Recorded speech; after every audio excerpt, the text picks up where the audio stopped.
Magandang oras at magandang buhay sa lahat ng ating ka-art lover mga kababayan. At sa mga bago pa lamang sa ating channel, huwag niyong kalimutan i-subscribe itong channel na to para palagi kayong updated. Well, ang ating episode ngayon ay tungkol sa itong bagong investigasyon na naman sa lahat ng properties, sa lahat ng establishmento, sa lahat ng negosyo ng Kojc na related kay Pastor Quiboloy. Ito'y titingnan ng maigi kung kumpleto ba ito sa kaukulang mga papilis. At dito sa video ito malalaman din natin kung sino ang pumalit as executive pastor sa Kojc na tinatawag na appointed pastor by the appointed son of God. Walang iba kundi si Mr. Quiboloy. Narito ang video atin panoorin. There's an investigation on the land grabbing issues at Barangay Tamayong, on the house of Quiboloy in Garden of Eden, Barangay Tamayong. Next slide.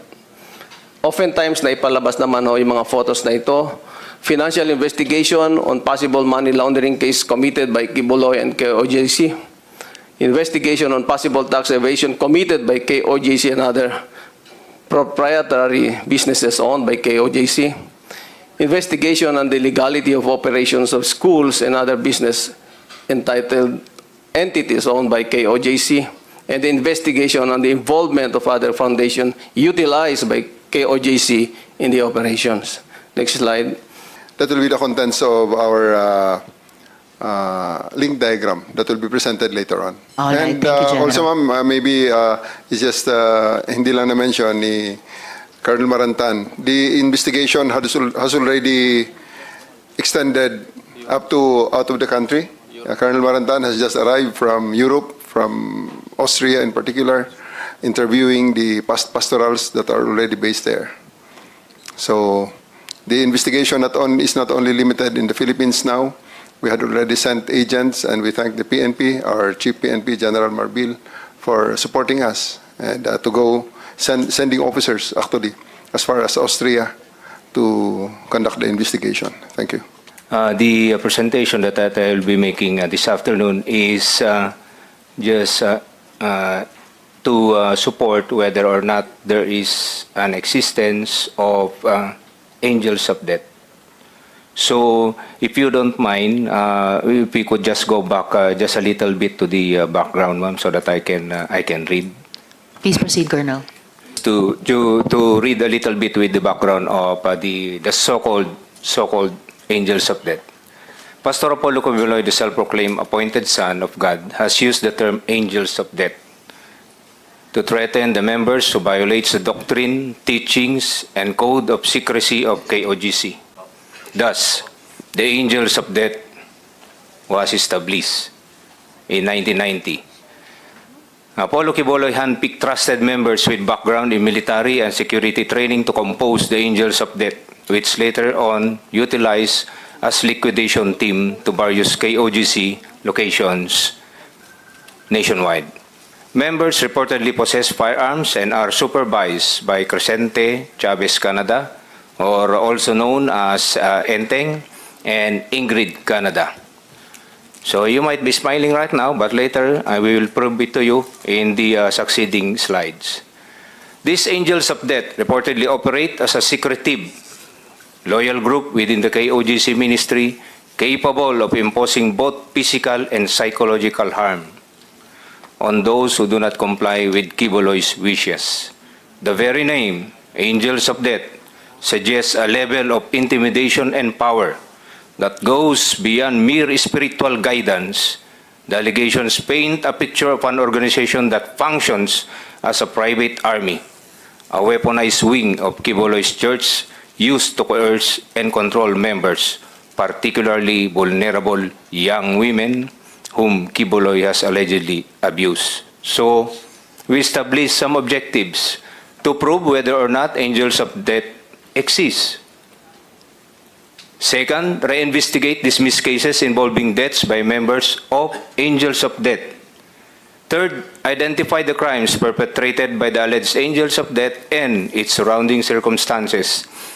Fourth, identify the degree of participation of members and provide evidence for filing of appropriate charges in court. Definitely, we have to find evidence so that we can file a complaint before the court. Now, ma'am, I would like to bring your attention to the diagram being shown in this slide. We would like to show you how is the flow of instruction being undertaken. Of course, as we all know, that the KOGC is a structured organization, but this one, it is not an structured organization. Kaya yung angels of death, ma'am, is just the term that is being used, but it is not an organization. It is how, in this diagram, how the instruction is being relayed or being followed by the members. Well, of course, on the right corner, as you can see, is Pastor Apollo Quiboloy. Based on that diagram, Madam Chairman, there are 4 na kanyang pinagkakatiwalaan ng kanyang mga instruction. Si Mr. B, of course, Mr. Crescente Canada, si Ingrid Canada, at saka si Pastor Acobo, based on the diagram. Yan, ma'am, yung 4 na mga pinagkakatiwalaan niya as of now, base doon sa mga nakukuha nating mga interviews and affidavits na nakuha natin. So, yan ang lumalabas sa ating structure. All others, ma'am, yung mga nandyan, ma'am, yung mga nakapula po dyan, ma'am, if you look into that. So, yan, ma'am, yung mga ongoing investigation po natin, yung mga tinakpan po natin na ABC, yan ay mga witnesses po natin, ma'am, and with the indulgence of the committee, Madam Chairman, since this is an ongoing investigation and we're looking into some evidence before we can file a case before the court of law, yan po lang muna yung maipapakita natin sa ngayon, ma'am. Maraming salamat para doon, Colonel Liquid. Thank you, ma'am. Just a couple of follow-up questions kung pwede na ring sagutin. Una po, sa tingin nyo ba tuloy-tuloy pa yung trafficking operations ng KOJC? General Torre. Based on our assessment, ma'am, yes.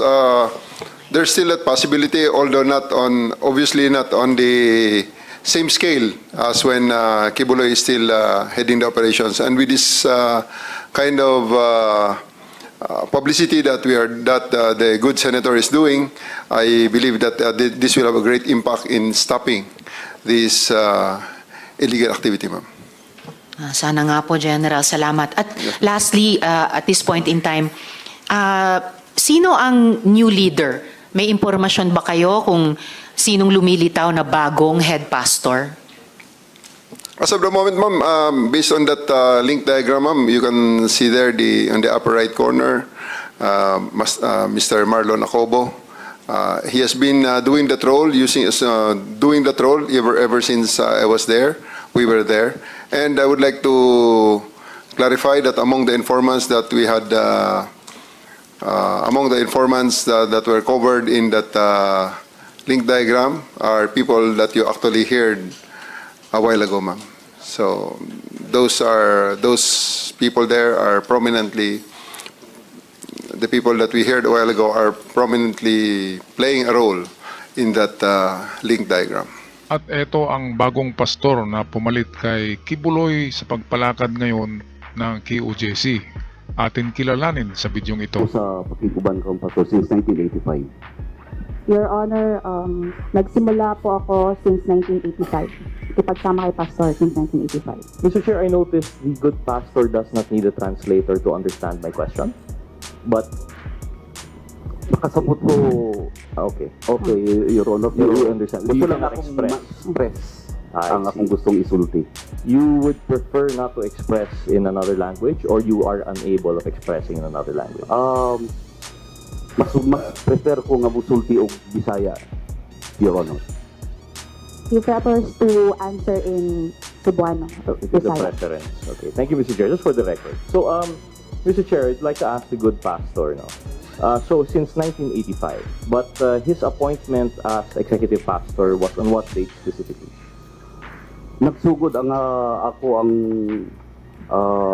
pagkahimong executive pastor, Your Honor. At kung time na gipil upan na nako ang mga papers para sa Securities Exchange and Commission. Nagsimula akong maging executive pastor nang pinirmahan ko yung mga papers for the Securities and Exchange Commission. Maraming salamat para doon, General Torre at Colonel Marantan at Colonel maraming Liquid. salamat din sa inyo dyan sa Senado. Senador sa Hontiveros, maraming salamat. At huwag kalimutan mag-subscribe sa ating channel kung kayo'y bago pa lamang para palagi kayong updated. At huwag kalimutan mag-iwan ng comment sa ating comment section down below. Ako'y magpaalam na. Maraming salamat at ingat kayong lahat mga kababayan.